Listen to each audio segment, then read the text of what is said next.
Imagine waking up and discovering your country's biggest bank, trusted, central, untouchable, has been frozen. Not because of a cyber attack, not because of mismanagement, but because a government 8,000 miles away decided to pull the plug. It sounds like fiction. It isn't. It's the warning now echoing through global banking halls, issued not by markets but by the US Treasury. If your institution handles Chinese trade tied to Iranian oil, even if paid in yuan, you could be erased from the entire US financial system in a single move. That means no SWIFT, no dollar clearing, no intermediaries. Just gone. But here's where it gets sharper. The more Washington tries to enforce control, the faster the rest of the world starts building a system without it. And that system isn't theoretical. It's already moving. Fast. In April 2025, behind closed doors in Hong Kong, US Treasury officials didn't come to negotiate. They came to deliver a threat. Not veiled. Not symbolic. A direct ultimatum. If your bank touches Iranian oil, especially when it moves through China, your global financial access is at risk. CNBC and Bloomberg both confirmed the details.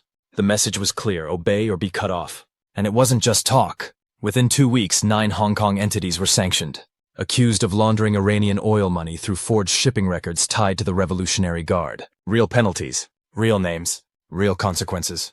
But Iran is no side story. It's a main artery in China's energy lifeline. Right now, China is importing over 1 million barrels of oil per day from Iran, 91% of Iran's total exports. And almost all of it is being paid for in Chinese yuan, not dollars. That's not just a shift in currency. That's a direct challenge to a 50-year-old system of petrodollar dominance. The US isn't just sanctioning oil. It's trying to kill a growing financial loop that doesn't rely on the dollar at all. And every time Washington pushes harder, it speeds up the exact outcome it fears most: the creation of a world that doesn't need it. Now Hong Kong's financial giants are caught in the crosshairs. The Wall Street Journal revealed that Treasury officials told banks like HSBC and Bank of China, Hong Kong, to look past the shell companies, to find the real people behind Iranian-linked oil flows, especially those trading in renminbi or other non-dollar currencies. These aren't fringe players. These are institutions managing hundreds of billions in capital. And the shift is already measurable. In Q1 of 2025, Hong Kong cleared over $260 billion in cross-border settlements. But here's the real headline. 54.3% of those transactions were conducted in yuan, surpassing the US dollar for the first time in history. This isn't theoretical anymore. It's happening, right now. And this is where the US crosses a line.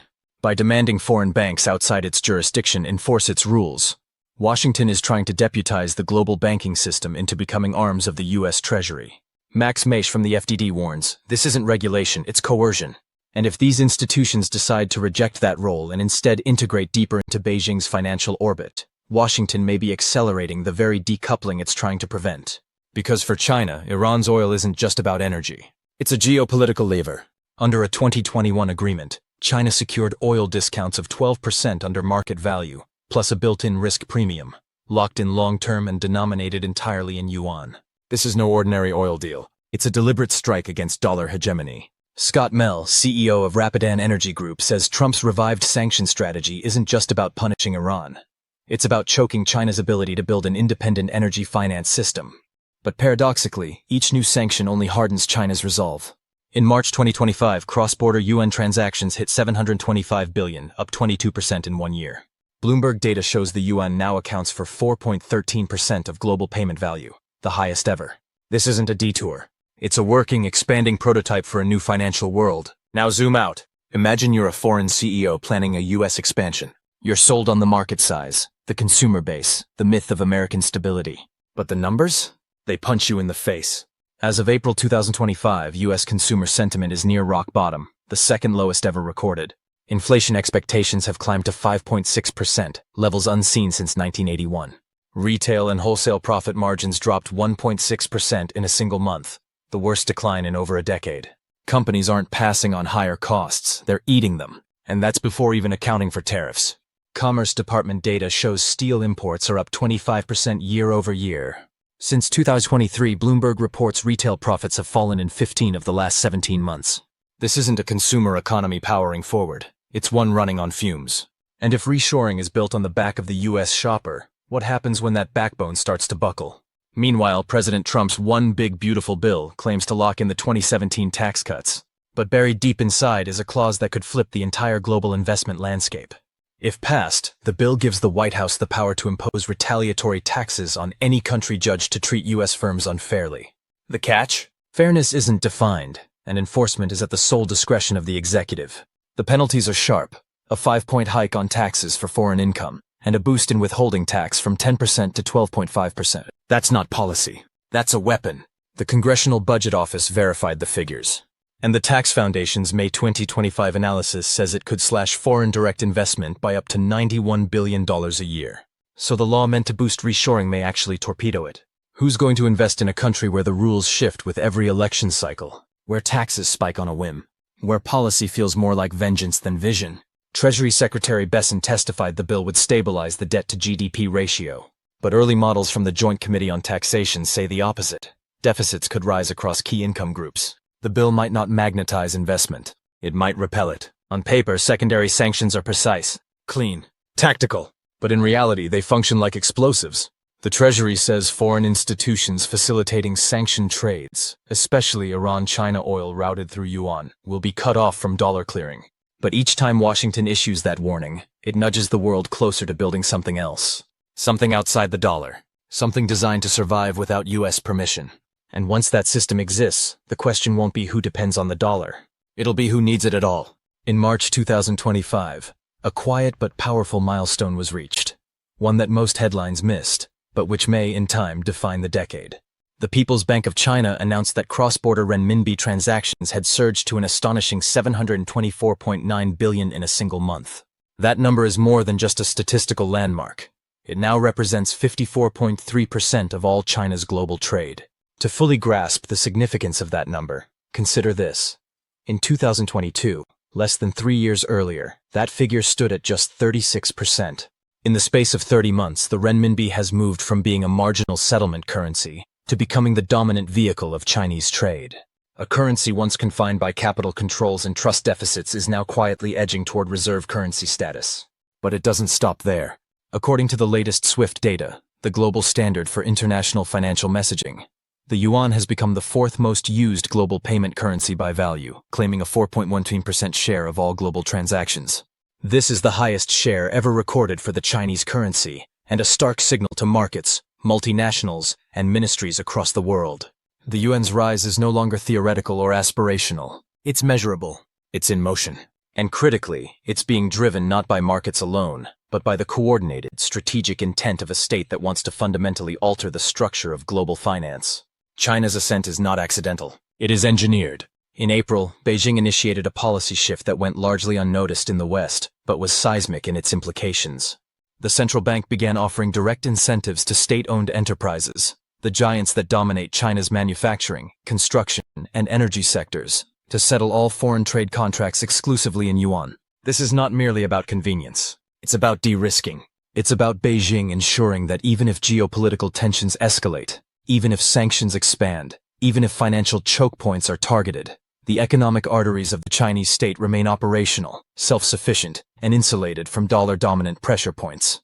This isn't a pivot. It's a long-planned rerouting of financial infrastructure. Public rhetoric is beginning to match strategic execution.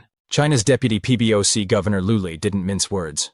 In a rare and candid public statement, he declared the multilateral trading system blocked, warning that tariff walls, once marginal, now weaponized, are distorting the global economic cycle itself.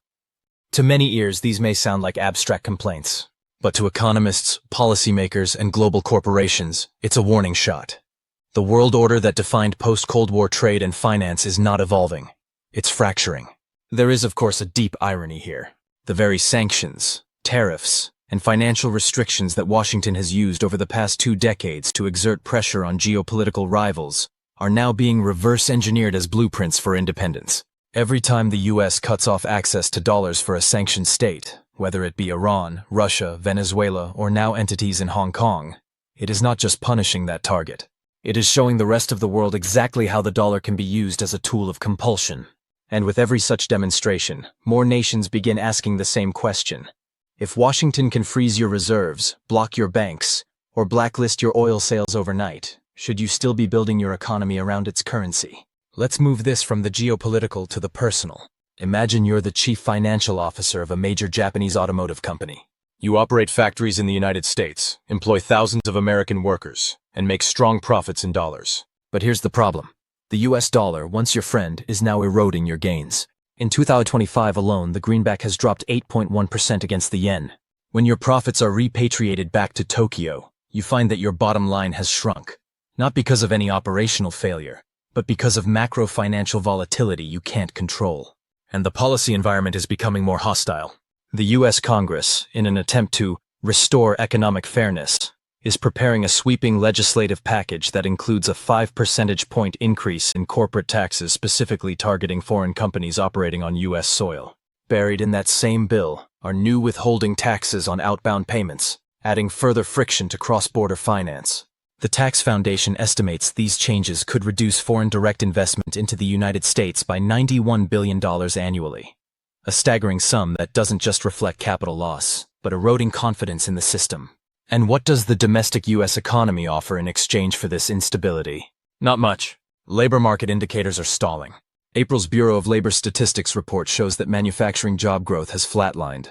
Worse, real wages, adjusted for inflation, fell by 0.3% quarter over quarter. The American middle class, once the bedrock of political stability, is being squeezed. For foreign firms, the economic logic of operating in the U.S. is dimming, and the political risk is only intensifying. Unpredictability now defines the policy environment. Since the beginning of 2025, tariffs on Chinese imports have bounced between 10% and 30%, sometimes within the span of weeks. They're imposed, then paused, then reimposed with no clear framework or timeline. According to a Bloomberg survey of 22 global fund managers, most believe these elevated tariffs will remain in place through the end of the year at least. In response, Chinese exports to the U.S. have declined sharply. China's own industrial output has slowed. Growth slipped from 7.7% in March to 5.9% in April. But the real cost may not be borne in GDP figures. The deeper cost is trust. EFG asset management economist Sam Jackham offers a grim warning. The Trump administration's first term demonstrated that international agreements, trade deals, tariff truce arrangements, multilateral commitments, are not sacred. Businesses, he says, aren't just pricing in trade costs anymore. They're pricing in policy chaos. Retailers flooded their supply chains with inventory ahead of expected tariff increases, only to overspend. Manufacturers froze their expansion plans, unsure which regulatory framework would govern them in 6 months. Even when a tariff truce was announced in May, it was met not with relief but with skepticism. Trust once broken takes a generation to rebuild. And still the pressure builds. In May, the US Treasury escalated again, this time sanctioning 9 non-bank entities in Hong Kong, accusing them of facilitating illegal Iranian oil shipments. But that was just the beginning. Washington then sent officials to Singapore, Malaysia, and Hong Kong to demand investigations into non-dollar transactions tied to Iranian oil, many routed through complex networks of shell firms and intermediaries linked to Chinese buyers. The message was unambiguous. If you touch these flows, even in local currencies, you are now in America's crosshairs. Yet this strategy has limits. Max Mesisch of the Foundation for Defense of Democracies notes that designating major banks would send a stronger message, but also admits it could trigger catastrophic backlash. Many Hong Kong-based banks have operations in the US and Europe.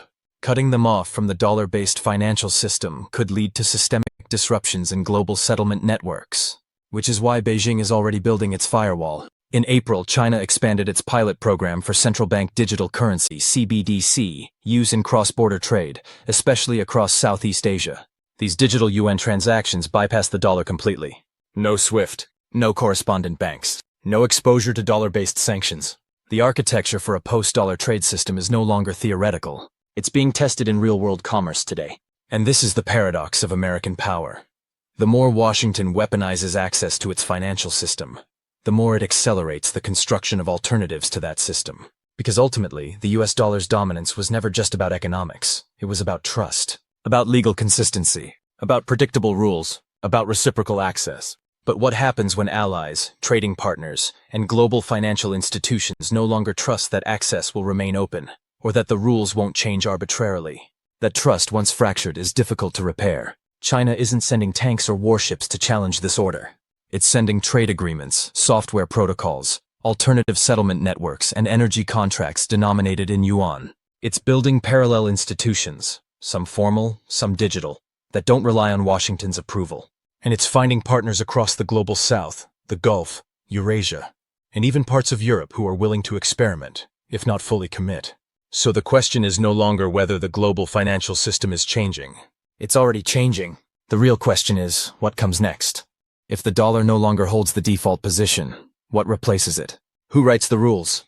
Will it be a multipolar system? A new Bretton Woods? A fragmented landscape of regional currencies and bilateral pacts? Will the next reserve currency be digital, state-backed, blockchain-based? And most importantly, will it be shaped by markets or by politics? This is not an academic exercise. It's a global reckoning already underway. And the future of trade, sovereignty, and economic stability may depend on how the world answers those questions in the next 5 years.